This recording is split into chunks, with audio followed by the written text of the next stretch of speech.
Hello.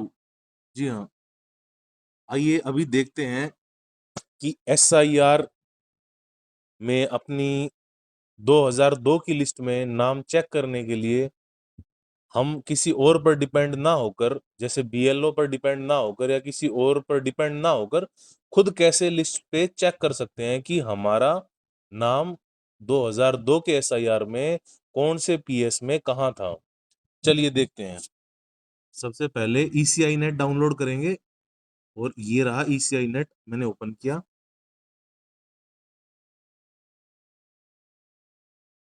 जी, अब आप देखेंगे search your name in last SIR, ये रहा, ये वाला, ये ओपन हो गया। अब दो तरीके हैं, एक तो है बाय इलेक्टर डिटेल्स, ये रहा ऊपर बाय इलेक्टर डिटेल्स। दूसरा है in last SIR E roll. हम जाएंगे in last SIR E roll.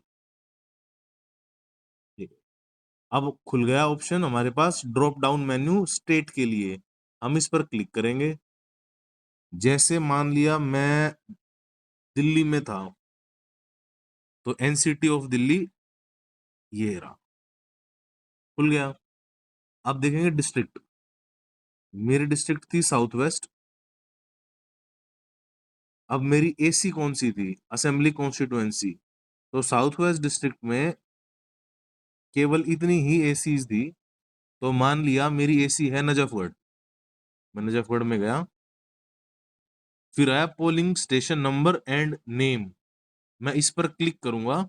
अब केवल नजफगढ़ के खुलेंगे ये, जो नजफगढ़ में थे। मान लिया मुझे हल्का सा आइडिया था कि 30 के आसपास होना चाहिए था मेरा। मैं यहाँ पर मैंने सेलेक्ट किया, मैं ढूंढूंगा व्यू, ये खुल गया है। अब इस पर मैं या तो ऐसे ढूंढता रहूं एक एक करके, या फिर यहाँ ऊपर जाके फाइंड इन पेज, जैसे मैं अपने पिताजी का नाम ढूंढने की कोशिश करता हूँ।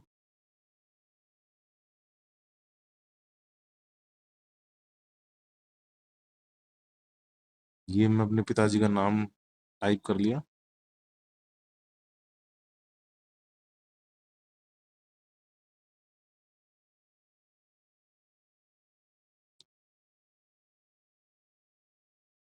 जी देखिए ये आ गया, एंटर करते ही नाम आ गया, मेरे पिताजी का नाम, और उनके पिताजी का नाम हरि सिंह, ये सामने नजर आ रहा है। और मेरी माता जी का नाम, मेरी दादी का, मेरे दादाजी का, सबका नाम, ताऊ जी, ताई जी, पूरे परिवार का नाम आ गया है। लेकिन क्योंकि 2002 में मेरा वोटर कार्ड नहीं बना था, मैं छोटा था, 18 से कम उम्र थी, मेरे पिताजी एक वोटर थे यहाँ पे, और दादाजी भी दादी जी भी सब वोटर थे, तो उनके नाम यहाँ पर हैं, मेरा नाम नहीं है। तो मैं इनमें से किसी एक के साथ लिंक कर सकता हूँ अपने आप को, जैसे पिताजी से लिंक कर लिया। तो ये नारायण दत्त, ये रहे, इनका डीएल नंबर भी है, ये रहा सामने। और यहाँ पर इनका सीरियल नंबर भी मिल गया है, जैसे मुझे 513 मिल गया है। और ये हमने देख ही लिया था, असेंबली कॉन्स्टिट्यूएंसी नजफगढ़ थी, उसका नंबर 28 था और पार्ट नंबर 33 था, यानी पीएस 33। तो ये मैंने लिख लिया, देख लिया। अब इसको मैं अपने फॉर्म पर एंट्री कर सकता हूँ। अब यहां से मैंने चेक किया, मैं लिंक कर लिया अपने आप को। अब हम देखेंगे,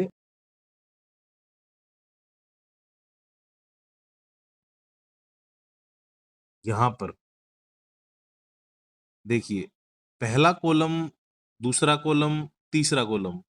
अब जो ये तीसरा कॉलम है ना, ये सभी को भरना है, चाहे कोई मैप हुआ हो ना मैप हुआ हो, किसी के पिताजी माताजी 2002 की एसआईआर में उनका वोटर कार्ड में नाम था नहीं था, या फिर मेरा खुद का नाम अगर 2002 की एसआईआर में था या नहीं था।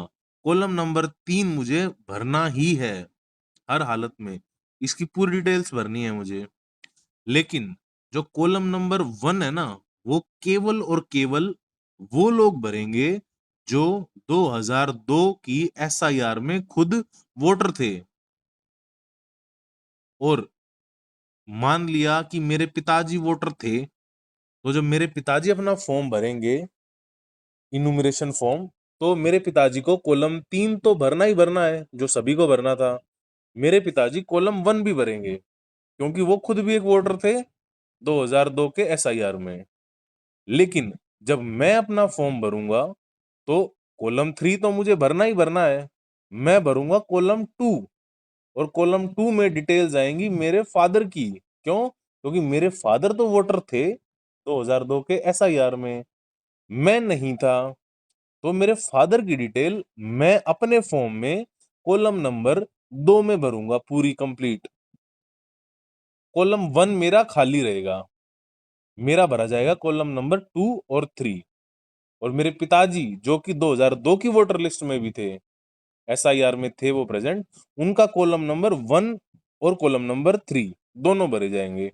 अब मेरे एक नेबर है, मेरे पड़ोसी हैं, उनको कोई डिटेल नहीं मिली है, अपने फादर मदर वो उनके एक्सपायर हो चुके हैं, और उनके दादा दादी भी एक्सपायर हो चुके हैं, तो अब वो अकेले हैं।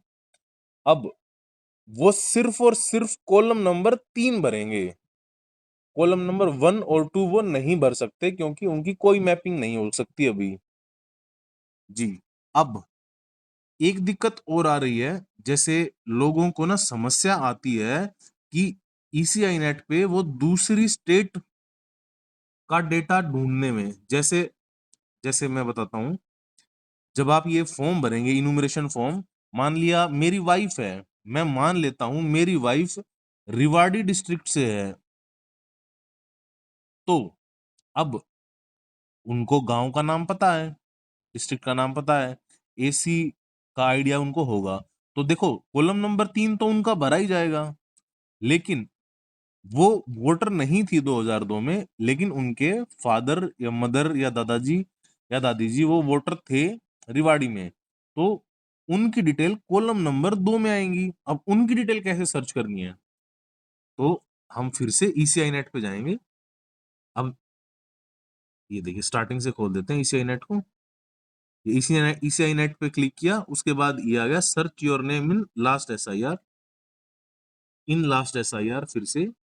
और अब क्योंकि हरियाणा में है रिवाड़ी, ये हरियाणा में क्लिक किया, ये डिस्ट्रिक्ट, हरियाणा में डिस्ट्रिक्ट, ये 18 नंबर पे रिवाड़ी है, रिवाड़ी खोल दिया। असेंबली कॉन्स्टिट्यूशन कॉन्स्टिट्यूएंसी थी मेरी रिवाड़ी। पोलिंग स्टेशन नेम, अब उनका गांव का नाम था रामगढ़। अब देखिए, रामगढ़ में ना 2 PS थे 2002 में, रामगढ़ के 39 और 40, तो दोनों को चेक करना पड़ेगा। मान लिया हम 39 से चेक करते हैं, रामगढ़, ये खुल गई। अब देखिए हरियाणा में ना हिंदी में है, तो या तो आप एक एक करके इनको ढूंढेंगे, या फिर आप क्या काम करेंगे, उनका नाम ट्रांसलेटर पे टाइप करेंगे, गूगल ट्रांसलेटर पे ट्रांसलेट टू हिंदी, और यहाँ पर आकर पेस्ट कर देंगे, तो वो ढूंढ पाएंगे आप। अब जैसे मैं देखता हूँ इनका नाम यहाँ पर कहाँ है,